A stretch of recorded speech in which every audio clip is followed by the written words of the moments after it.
네, 오늘 말씀은 예수님이 일행이 여리고에 이르렀을 때 일어난 사건입니다. 바디메오라고 하는 맹인 거지를 만나게 되었던 것입니다. 바디메오는 디메오의 아들이라는 뜻인데, 디메오는 시브리어로 타메라는 단어에서 유래된 것으로 불결이라 이런 뜻을 가지고 있습니다. 즉 바디메오는 이미 불결한 자의 아들이라는 그런 의미를 가진 자였던 것입니다. 당시 장애인들은 신체적인 불편함뿐만이 아니라 종교적으로나 사회적으로 상당한 차별을 받았었습니다. 이 디메오의 아들 바디메오는 길가에 앉아서 구걸하던 그러한 사람이었습니다. 사람은 누구나 기본적으로 가지는 욕구들이 있습니다. 그래서 심리학자 메슬로는 사람의 욕구를 5단계로 나누어서 설명하고 있습니다. 메슬로 한번 보여주세요. 어떻게 생겼는지. 네, 메슬로 단계를 5단계로 말하고 있는데요. 네, 1단계는 이제 생리적 욕구. 인간의 생존에 있어서 가장 기본적인 욕구인 식욕, 수면욕, 허기를 면하고 생명을 유지하려는 욕구에서 시작된 건데, 의복, 음식, 그 다음에 주택을 갖고자 하는 욕구, 그 다음에 성욕까지 포함되는 것이 이 1단계 욕구고, 그 다음에 2단계 욕구에는 안전에 대한 욕구인데, 생리적 욕구가 충족된 후에 그 다음에 작용하는 욕구입니다. 그거는 신체적이고 정신적인 안정감을 찾고자 하는 그러한 욕구가 있다는 겁니다. 3번째는 애정과 공감의 욕구. 이 욕구는 대인적 그 상호작용에서 충족되는 욕구인데, 가족, 친구, 친척 이렇게 친교를 맺는 그런 욕구가 여기에 포함되는 거고요. 그 다음에 4번째 단계의 욕구는 존경의 욕구. 누군가로부터 존경을 받고 싶어하는 그런 욕구가 있다는 것입니다. 5번째는 자아실현의 욕구인데, 이 욕구는 최상의 단계로서 자기를 계속 발전해 나가고자 하는 그러한 욕구고, 그 다음에 자기의 잠재력을 최대한 발휘하려는 그런 욕구가 바로 여기에 포함되는 욕구라고 할 수 있습니다. 그런데 이 욕구가 하위 개념이 있고 상위 욕구가 있어서, 하위 욕구가 충족이 돼야 상위 욕구가 충족이 되는 그런 원리라고 볼 수가 있습니다. 그런데 오늘 바디메오 같은 사람을 우리가 여기다가 한번 대입해 본다면, 이 사람은 1단계 욕구마저도 무너져 버린 사람이라고 볼 수 있습니다. 그렇게 1단계가 충족이 안 되면 다음 단계로 나아갈 수가 없는 거죠. 이 바디메오의 삶을 아무리 들여다보아도 이에게는 더 이상 앞을 향해서, 앞에 단계를 향해서 나갈 수 있는 것이 아무것도 없는 것 같이 보이는 사람입니다. 그냥 거리에서 지나가는 사람들에게 한 푼 두 푼을 받아서 생활하는 그러한 사람이었으니까요. 그러나 이런 바디메오도 주님을 만나면 달라질 수 있습니다. 오늘 말씀 마가복음 10장 47절로 48절 말씀을 같이 읽어보도록 하겠습니다. 시작. 나사렛 예수시란 말을 듣고 소리질러 이르되 다윗의 자손 예수여 나를 불쌍히 여기소서 하거늘 많은 사람이 꾸짖어 잠잠하라 하되 그가 더욱 크게 소리질러 이르되 다윗의 자손이여 나를 불쌍히 여기소서 하는지라. 바디메오는 아마도 예수님이 여리고에 오시기만을 간절히 기다리고 있었는지도 모릅니다. 당시에 이미 예수님에 대한 소문이 파다하게 퍼지고 있었습니다. 마태복음 1장 28절 말씀에 보면 예수의 소문이 온 갈릴리 사방에 퍼지더라. 이미 알고 있었어요. 그래서 아마 이 바디메오는 예수님께서 오시기만 하면 자신의 눈은 뜰 수 있을 것이다 라는 소망을 가지고 있었던 것 같습니다. 그런데 그렇게 자신이 소망하던 그 예수님께서 이 여리고에 오셨다는 소식을 바디메오가 듣게 된 것입니다. 바디메오는 예수님을 불렀습니다. 크게 자신 있게 불렀습니다. 어떻게 불렀냐면 불쌍히 여기소서라고 예수님을 불렀습니다. 예수님께 긍휼을 구한 것입니다. 긍휼이란 하나님께로부터 죄로 인해 비참한 상태에 빠진 사람들을 향해서 베푸시는 하나님의 사랑입니다. 긍휼은 하나님의 선하시며 하나님의 성품 자체이기도 하십니다. 하나님의 긍휼은 죄인된 우리가 하나님께 나아가길 위해 붙들고 의지할 수 있는 유일한 하나님의 성품이라고 할 수 있습니다.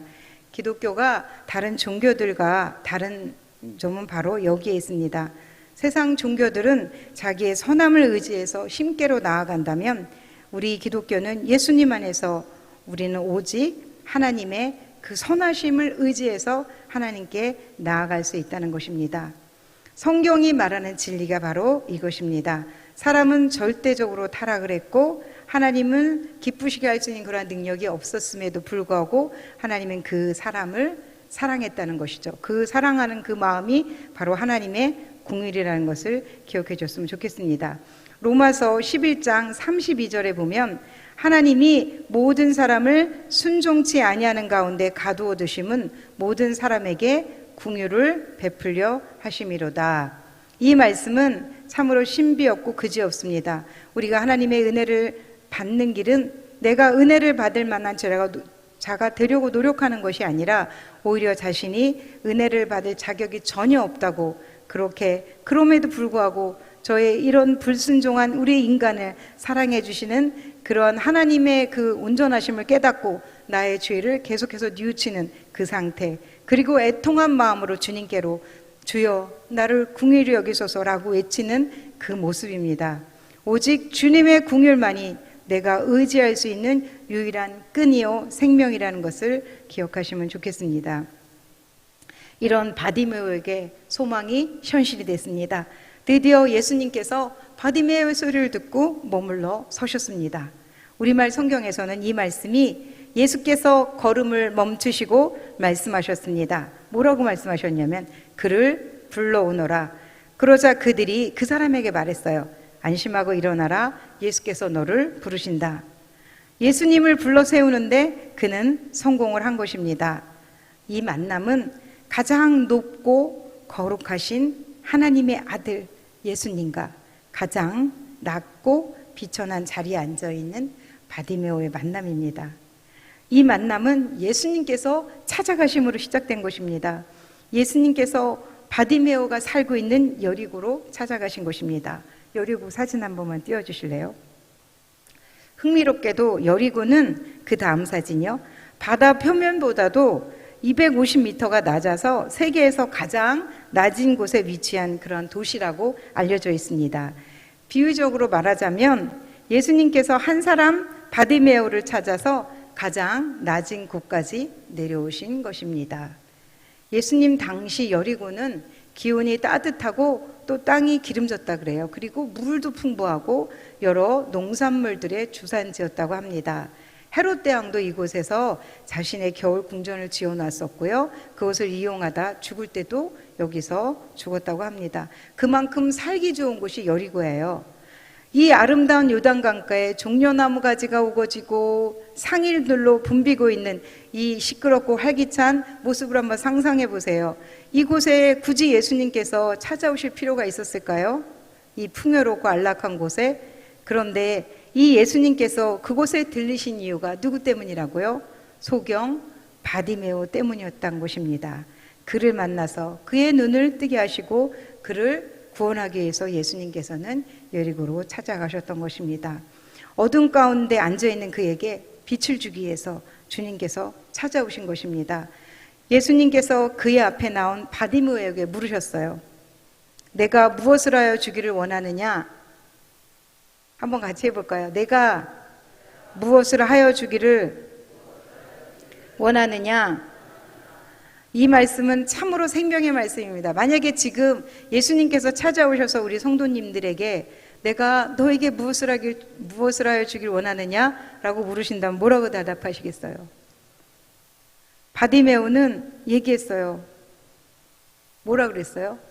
보기를 원한다고 했잖아요. 예수님은 이 바디메오에 찾아오셔서 그 앞에 사람들이 하는 것처럼 동전 몇 잎을 던져주는 그것으로 그냥 끝내지 않았습니다.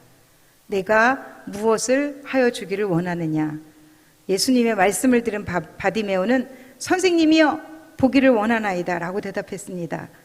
그리고 바디메오에게 그 절실한 소원은 곧 이루어졌습니다. 사실은 이 바디메오가 품었던 소원은 불가능한 소원이었습니다. 그러나 그의 간절한 그 소원은 예수님 때문에 이루어지고 말았습니다. 예수님께서 그의 믿음을 보시고 축복하셨습니다. 뭐라 그랬냐면 가라, 따라해 보세요. 가라. 내 믿음이 너를 구원하였느니라. 한 번 더 가라. 내 믿음이 너를 구원하였느니라. 예수님께서 바디메오의 믿음을 보시고 그의 눈을 뜨게 해주셨습니다. 그리고 그를 구원해 주신 것입니다. 물론 바디메오의 눈을 뜨게 한 것은 예수님의 긍휼이었습니다. 예수님의 긍휼은 한이 없는 긍휼입니다. 그 한이 없는 긍휼, 그 긍휼과 바디메오의 믿음이 바디메오의 소원을 이룬 것입니다. 그래서 예수님께서 오늘 바디메오에게 이렇게 말씀하고 계십니다. 내 믿음이 너를 구원하였느니라. 아멘. 우리의 믿음도 바디메오와 같은 믿음이었으면 좋겠습니다. 바디메오처럼 예수님의 긍휼을 입었던 또 한 여인이 있었습니다. 요한복음에 보면 수가성에 사는 우리가 다 알고 있는 여인입니다. 예수님과 이 여인의 대화를 한번 읽어보세요. 예수님은 여인을 만나려고 그곳에 가셨던 것이 분명하고 바디메오를 만나기 위해 여리고로 가셨던 것처럼 예수님은 이 여인을 만나러 수가성에 가셨습니다. 왜냐하면 이 대화를 한번 읽어보면 알 수 있습니다. 요한복음 4장 25절로 26절 말씀을 한번 같이 읽어보겠습니다. 시작. 여자가 이르되 메시아 곧 그리스도라 하는 이가 오실 줄을 우리가 아노니 그가 오시면 모든 것을 우리에게 알려주시리이다. 예수께서 이르시되 내가 말하는 내가 그라 하시니라. 아멘. 여자가 지우지 말아보세요. 자, 여자가 지금 예수님께 말하고 있는 거예요. 여자가 이르되 메시아 곧 그리스도라 하는 이가 오실 줄을 누가 안다고요? 알고 있어요. 그가 오시면 모든 것을 우리에게 알려주시리다. 이렇게 말하니까 예수님께서 내가 말하는 그리스도가 바로 나다. 이렇게 말씀하고 계신 것입니다. 제자들이 먹을 것을 구하러 마을로 들어간 사이에 이제 예수님은 우물가로 가셨습니다. 그때 오늘의 바디메오처럼 이 세상에서는 소망이 없는 그 여인, 한 여인을 만나게 된 것입니다.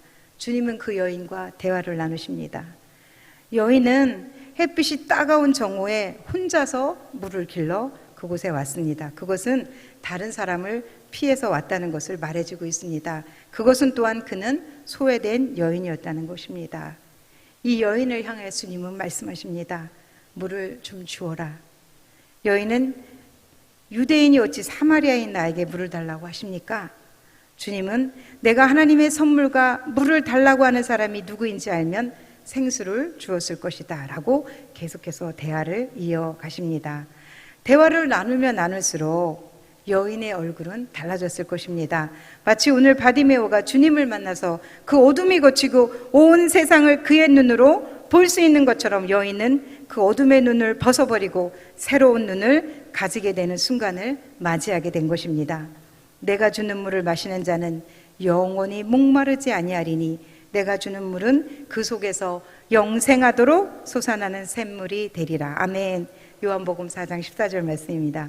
여인은 목마름 위에 그 여인의 가련함 위에 주님은 근본적인 해결을 해주셨습니다. 육신이 아무리 비단 옷을 걸치고 있고 그래도 그의 마음의 가난함과 공허함은 해결할 수가 없습니다. 그러나 육신이 헐벗고 있어도 영혼의 생명이 솟아나는 생수가 있다면 더 이상 바랄 것이 없습니다. 우리가 공허함을 느끼는 이유가 무엇일까요? 육신적으로, 세상적으로 채워지지 않은 것 때문에 공허할까요? 그렇지 않습니다. 수가성 여인처럼 내면의 가람이 이 세상의 그 무엇으로도 채워질 수 없을 때 공허함을 느끼는 것입니다. 여인은 육신의 가람을 채우기 위해서 이 세상을 어떻게 살아왔는지 주님은 다 알고 계셨어요. 그래서 말씀하시잖아요. 너에게 남편 5이 있었고 지금의 남편도 내 남편이 아니지. 여인은 이 말을 듣고 주님이 참 선지자이심을 고백했습니다. 이 세상에서 썩어 없어질 것들을 의지하면 의지할수록 우리는 세상적으로 추락한 삶을 살 수밖에 없습니다. 내면의 질서가 세워지고 채워질 때 우리는 이 세상에서도 이 메슬로가 말한 그 욕구 중 마지막 단계인 자아 실현의 욕구로 올라갈 수 있는 것입니다. 주님을 만난 여인, 그가 메시아임을 알았을 때 그는 완전히 충족됐습니다. 내면에 생수의 강이 흐르기 시작했으며 더 이상 자신을 채우기 위해서 이 세상 것들에게 의존하지 않아도 된다는 것을 확신했습니다. 그리고 그는 세상으로 달려나갔습니다. 이제 더 이상 그는 패배자로 살지 않아도 됐습니다. 그는 자신이 만난 그 메시아를 증언하는 증언자로 살게 되었습니다. 소리치면서 그는 증언했습니다. 보라! 그리스도다! 그는 외쳤습니다. 요한복음 4장 29절에 말씀하고 있습니다. 읽어볼까요? 내가 행한 모든 일을 내게 말한 사람을 와서 봐라. 이는 그리스도가 아니냐 하니. 그의 외침을 동네 사람들은 들었습니다. 앞서서 제가 바디메오의 삶은 메슬로가 말하는 기본적인 욕구를 충족하지 못한 그런 삶을 살고 있어서 그는 그 하위 욕구가 채워지지 않았기 때문에 상위 욕구도 채워줄 수 없는 사람이라는 걸 말씀드렸듯이 이 여인 또한 마찬가지입니다. 그의 하위 욕구가 채워지지 않았었습니다. 메슬로가 그 첫 번째 단계의 욕구를 기본적인 욕구라고 설명했지만 우리는 그 욕구가, 기본적인 그 욕구가 바로 내면의 질서가 채워지는 것이었음을 오늘 성경의 우물가의 여인을 통해서 알 수 있었습니다. 그 하위 욕구라는 것이 거듭남의 경험입니다. 주님의 살아계심을 체험하고 그분으로부터 영적인 공급을 받기 시작하면 모든 것이 달라집니다. 목적도 달라지고 의미도 달라지는 것입니다. 그때부터 상위 욕구를 향해서 달려가는 것인데 그것은 바로 하나님 나라를 위해서 달려가는 것입니다. 그것이 바로 핸드폰 배터리의 100% 충전이 완료된 것처럼 우리의 영혼의 충전이 완전하게 일어나는 것입니다. 오늘 바디메오가 그런 경험을 했습니다. 예수님을 그렇게 기다렸고 그는 만났던 것입니다. 그리고 예수님께 보기를 원한다고 했을 때 모든 것들이 가려져 있던 어두운 것들이 벗겨졌습니다.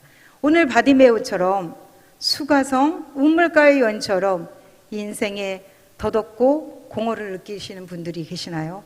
지금은 주님을 만날 때입니다. 주님은 낮고 천한 낮은 곳 여리고에만 내려가시는 분이 아니십니다. 아무도 오지 않던 한낮에 그 떼약볕에 우물가를 배하던 여인을 향해 가셨던 그 주님은 오늘 공허하고 허탈한 가운데 있는 우리를 만나러 와 주십니다. 그 주님을 소망하는 우리 성도님들이 되시기를 예수님의 이름 부탁을 드립니다.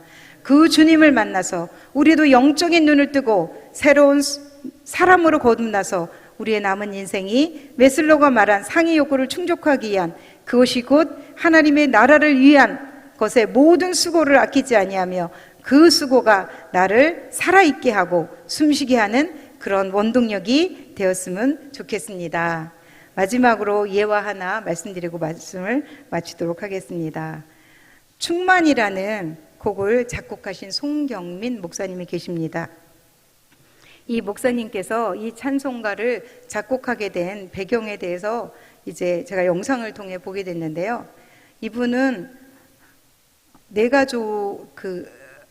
가족이 넷이었다 그래요.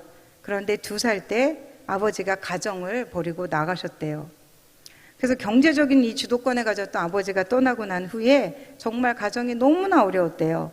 아버지가 주물 회사를 했었는데, 주물 공장을 했었는데 그것을 이어받아서 엄마가 계속 주물 공장을 이어갔었는데 그 여자 혼자서 20대의 여자 혼자 그 회사를 운영하다 보니 부도가 났다 그래요. 근데 그게 언제 났냐면 89년 그 당시에 3억 7천이라는 그 어마어마한 액수의 돈을 떠안고 부도를 내서 이 가정은 정말 한 푼도 없는 무일푼의 그러한 거지와 같은 그러한 신세로 전락하고 말았다고 합니다. 그리고 나서 이제 남겨진 그 세 가족은 정말 그 20대의 연약한 어머니에 의해서 파출부, 가사도우미, 산후도우미 그런 일을 계속 하는 걸 보면서 이 어머니의 고생하는 그 모습을 보면서 이 아들은 굉장히 가슴을 아파하며 그렇게 어린 시절을 보냈다고 합니다. 그래서 이 사람이 어떻게 했냐면 4학년 때는 그 어머니의 그 어려움을 좀 도와주고자 신문을 배달을 했고요. 그 다음에 6학년 때는 구두 닦기로 해서 돈을 벌었다고 합니다. 그렇게 정말 살았던 그 어린 시절에 그런 불우한 경험들이 있었는데, 그럼에도 불구하고 이분이 자신이 삶의 불우함에도 불우함을 느끼지 않았던 것은 어머니가 매일 기도하는 분이었대요. 그렇게 어려운 상황 가운데서도 늘 이 아들의 손을 붙잡고 교회 나가서 새벽에 기도를 하시면 울면서 기도하면 자기도 같이 따라서 기도했던 그런 기억을, 그렇게 간증을 하시는 것을 제가 듣게 됐습니다. 그렇게 이제 이 어머니가 그렇게 또 어려운 가운데도 김 장사를 하면서도 막 전도를, 그러니까 그렇게 살았던 그 어린 시절의 배경, 그런 것이 있었기에 이분이 성인이 되어서 이제 그가 소망했던 그 찬양 작곡가라는 그 꿈을 이루게 되었는데요. 이 곡이 어떻게 나오게 됐냐면, 이분이 조금 삶이 나아져가지고 이제 계속 곡을 쓰고 있었다 그래요. 그래서 이 곡을 써가지고 조금 경제 상황도 좀 나아지고 이런데, 어느 날 지인이라고 어떤 분이 찾아와서 자기가 지금 그 쓰고 있는 스튜디오라든지 이런 걸 다 보여달라고 그러더래요. 그래서 쭉 다 보여줬는데, 그 다음날 그 지인이 이 사람이 쓰고 있는 그걸 다 역이용해가지고 돈을 다 빼내가기 시작했대요. 그래가지고 완전 다시 또 어려움을 겪게 됐다 그래요. 근데 찬양을 작곡하는 분들에게 그런 게 있대요. 이제 곡대로 정말 네가 사는지에 대해서 하나님께서 달아보는 그러한 과정 같은 게 있다고 하더라고요. 그래서 이분이 이제 그렇게 어려움을 당하고 나서 차를 타고 가는데, 충만이라는 곡을 그냥 써서 대충 이렇게 누구 읊조리듯이 해놓은 건데, 그 곡을 들었을 때 지금 상황하고 그 곡하고 이게 맞았던 거예요. 그러니까 충만이라는 곡을 써놨지만 그동안은 그 곡과 같은 자기의 인생이 하나님 앞에 충만함으로 그렇게 여겨지지 않았었지만, 이제 모든 것을 다 빼앗기고 잊어버렸을 때, 그럼에도 불구하고 하나님만으로 만족할 수 있느냐고 하나님 물으시는 것 같더라는 거예요. 근데 이 곡을 이분이 쓰게 된 것은 그 사도행전에 보면 바울과 신라죠. 바나바가 아니라 신라가 옥에 갇혔잖아요. 그래서 뭐 했어요? 찬송했잖아요. 근데 그 부분을 읽으면서 이 목사님이 생각을 했대요. 이분들은 어떻게 그렇게 매를 맞고 옥에 갇혀서도 하나님을 찬양할 수 있을까? 그들 속에 하나님으로 충만했기 때문이구나. 내면에 하나님으로 충만하면 그렇게 어떤 상황을 만나든지 어떤 환경을 만나든지 감사하고 기뻐할 수 있고 찬양할 수 있구나 라고 이제 생각해서 이 곡을 썼다 그래요. 근데 그냥 써놓고 발표를 안 하고 있다가 이분이 그 모든 것을 다 잃게 되었을 때, 그럼에도 불구하고 하나님을 사랑할 수 있느냐, 그럼에도 불구하고 충만할 수 있느냐라고 그렇게 하나님 물어보시는 것 같을 때 드디어 이 곡을 자기가 발표했다는 그런 제가 간증을 듣게 되었습니다. 그래서 오늘은 제가 이 곡을 준비를 했었어요.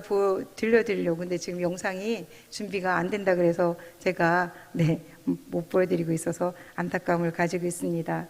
어쨌든 이 지금 손경민 목사님도 오늘 저희가 함께 나누었던 우물가의 여인이나 또 바디메오와 다르지 않습니다. 정말 하나님께서 그들의 내면을 가꾸시고 새롭게 하셔서 충만할 수 있는 그런 은혜를 나누는 것들을 저희가 볼 수 있습니다.